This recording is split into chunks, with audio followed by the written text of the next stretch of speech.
The Arctic is lit by the midnight sun. The surface of the moon is lit by the face of the earth. Our little town is lit, too, by lights just above that we cannot explain. Welcome to Night Vale.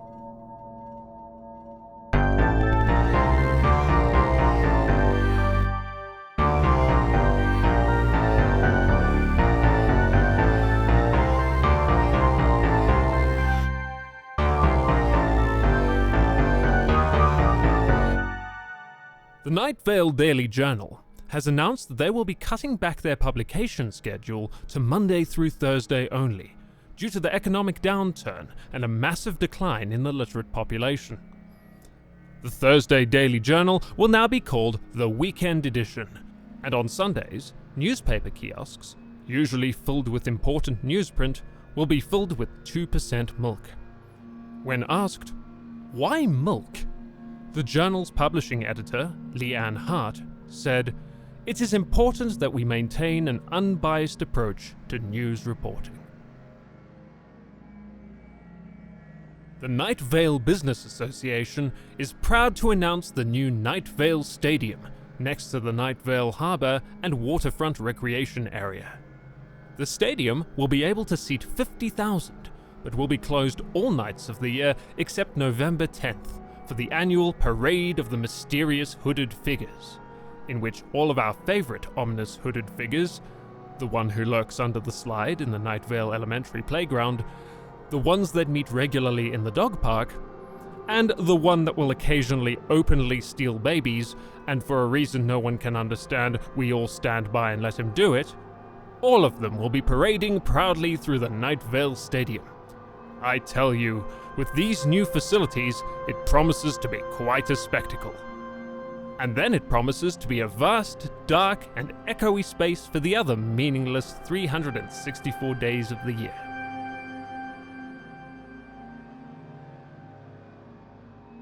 Here at the radio station, it's contract negotiation season with the station management again. That's always an interesting time.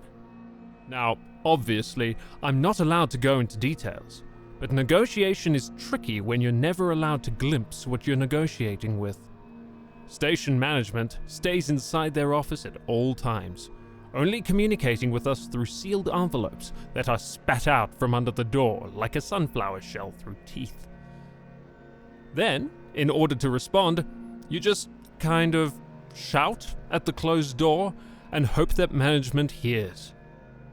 Sometimes you can see movements through the frosted glass, large shapes shifting around, strange tendrils whipping through the air. Architecturally speaking, the apparent size of management's office does not physically make sense given the size of the building, but it's hard to say really, as no one has ever seen the actual office, only its translucence. Look, I've probably said too much. I can see down the hall that an envelope just came flying out. I pray it's not another HR retraining session in the dark box. Ugh. But what can I say? I'm a reporter at heart. I can't not report. Oh, my. Let's go to the 7-day outlook. Your daily shades of the sky forecast. Monday, turquoise. Tuesday, taupe. Wednesday, robin's egg. Thursday, turquoise taupe. Friday, coal dust. Saturday, coal dust with chances of indigo in the late afternoon. Sunday, void. The City Council has asked me to remind everyone about the new drive to clean up litter. Night Vale is our home, and who wants to leave trash all over their home? Put it in the garbage can, listeners. And if you see any trash around, pick it up and throw it away. Do your part. Unless the trash is marked with a small red flag. The council has asked me to remind you that any litter marked with a red flag is not to be picked up or approached. Remember the slogan, no flag goes in the bag. Red flag run. Listeners, we are currently fielding numerous reports that books have stopped working. It seems that all over Night Vale, books have simply ceased functioning. The scientists are studying one of the broken books to see if they can understand just what is going on here. The exact problem is currently unclear, but some of the words being used include sparks, meat smell, biting, and lethal gas. For your own safety, please do not attempt to open a book until we have more information on the nature and cause of these problems. The City Council has released only a brief statement indicating that their stance on books has not changed, and that, as always, they believe that books are dangerous and inadvisable and should not be kept in private homes. Another warning for Night Vale residents. Sources say that the used and discount sporting goods store on Flint Drive is a front for the world government. This is based on extensive study of the location and also because it has a black helicopter pad on which black helicopters regularly depart and land. Fairly unusual for a used and discount sporting goods store. We sent our intern, Chad, to try buying a tennis racket, and have not heard back from him for several weeks. This brings me to a related point. To the parents of Chad the intern, we regret to inform you that your son was lost in the line of community radio duty, and that he will be missed and never forgotten. May you all feel blessed to have the family that you have.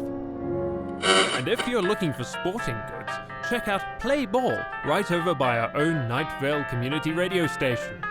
Play Ball is only a front for the Sheriff's secret police, and so can be completely trusted. Larry Leroy, out on the edge of town, reported that a creeping fear came into Night Vale today. He felt at first as a mild apprehension, then a growing worry, and finally a mortal panic. It passed from him to the employees of the car lot, who crouched behind their cars and cast fearful eyes at the empty sky. It did not affect old woman Josie, presumably because of her angelic protection, but it went from there to the rest of the town until we were all shivering in anticipation for a terrible thing we could not see. I myself was frozen, sure that any movement would lead to death, that any word would be my last. Of course, there could also have been the contract negotiations with station management and the hideous envelope I just received. Also, I'm battling Lyme disease. Meanwhile, the creeping fear passed, first leaving Larry Leroy out on the edge of town, and then the car lot, where they went back to offering gently used cars at affordable prices. And finally, the rest of us, who could go back to living with the knowledge that at any given moment we will either live or die, and it's no use guessing which. It is not currently known where the creeping fear will go next. Hopefully to Desert Bluffs. It would serve them right. 2 hawk-eyed listeners sent in reports that Carlos, our curious scientific visitor, was seen getting his beautiful hair cut. He was having his gorgeous hair shorn. Cut short. So very short from his perfectly shaped, brilliant head. Listeners, I am not one to gossip, even if it is a local celebrity, but please explain to me why Carlos would strip away, decimate, any part of his thick black hair, not to ignore the dignified, if premature, touch of grey in the temples. What treacherous barber should agree to such depravity? Who takes mere money, or even soulless joy, in depriving our small community of such a simple but important act as luridly admiring Carlos's stunning coif? Reports from 2 intrepid sources are that it was Telly the barber. Telly, who likes sports and has posters of combs. Telly the barber seems to be the one who betrayed our community. Telly the barber. It is Telly the barber at the corner of Southwest 5th Street and Old Musk Road, with the red and white spinning pole and the sign that says Telly's. Telly is about 5'9", with a small moustache and a thick pot belly. He talks with an accent and sneers. Telly the barber cut Carlos's beautiful hair, according to reports. Telly. Now, while I gather myself, let's have a look at traffic. Oh, wow. Well, that looks pretty good. Yep. Yes. Okay. Not too bad there either, I see. Oh, that gentleman needs to slow it down. It is not a race, my friend. Not a literal one, anyway. That has been traffic. And now for an editorial. I don't ask favors much, dear listeners. That you know. But I'm asking all of you now to conduct a letter-writing campaign to station management, which was not pleased with my discussion of their physical attributes and behavior, and is now threatening to shut down my show, or possibly my life, for good. Their wording was kind of ambiguous. Obviously, we will not be able to deliver the letters directly to the management, per se, as no one has ever opened their door, but we can shout the content of the letters outside their office. And we presume, given an anatomy that includes ears, they will be able to hear what you have to say. So, if you like this show, and you want to hear more of it, then we need to hear from you. Make your voice heard to whatever it is that lies in wait behind that darkened office door. Oh, I'm sorry, dear listeners. We'll be back after this word from our sponsors. This segment has been brought to us by Big Rico's Pizza. Listeners, we are proud to have Big Rico's as a sponsor for our show. You will not find a better pizza joint in all of Night Vale than Big Rico's. Just the other night, I stopped by Big Rico's. I was in the mood for a delicious pizza slice. And since Big Rico's is the only pizza place in Night Vale that has not burned to the ground in an unsolved arson case, and did I mention is also the best pizza in town, I ordered a single Rico's slice with 2 authentic toppings. And boy, was I satisfied. The flavor was scrumptious. The taste was also scrumptious. And it was warm, the pizza slice. I have been told that even the hooded figures eat there. The waitstaff look like they avert their hollow gazes quite a bit. Even the city council offers its ringing endorsement of Big Rico's. All Night Vale citizens are mandated to eat at Big Rico's once a week. It is a misdemeanor not to. Big Rico's Pizza. No one does a slice like Big Rico, folks. No one. Hello, radio audience. I come to you live from under my desk, where I've dragged my microphone and am currently hiding in the fetal position. Did you write letters? Then you should not do this anymore. Station management has opened its door for the first time in my memory and is now roaming the building. I don't know exactly what management looks like, as that is when I took cover under my desk.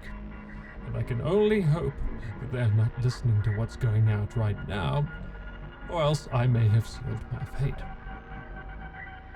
I can hear only a kind of clicking footstep and faint hissing sound like releasing steam. intern went to see what management wanted and has not returned. If you are related to Jerry Hartman, afternoon board operator at Night Vale Community Radio, I am sorry to inform you that he is probably dead, or at least corporeally absorbed into management permanently. Jerry and Chad, the interns, will both be missed, but we will surely see them in the Thanksgiving Day Dead Citizens Impersonation Contest, which this year will be in the Employee Lounge under the Night Vale Mall from 11 a.m. to 9:45 p.m. There will be a cash bar and 2 twister boards. I'm going to see if I can make a break for the door. If you don't hear from me again, it has truly been a pleasure. Good night, Night Vale. And goodbye.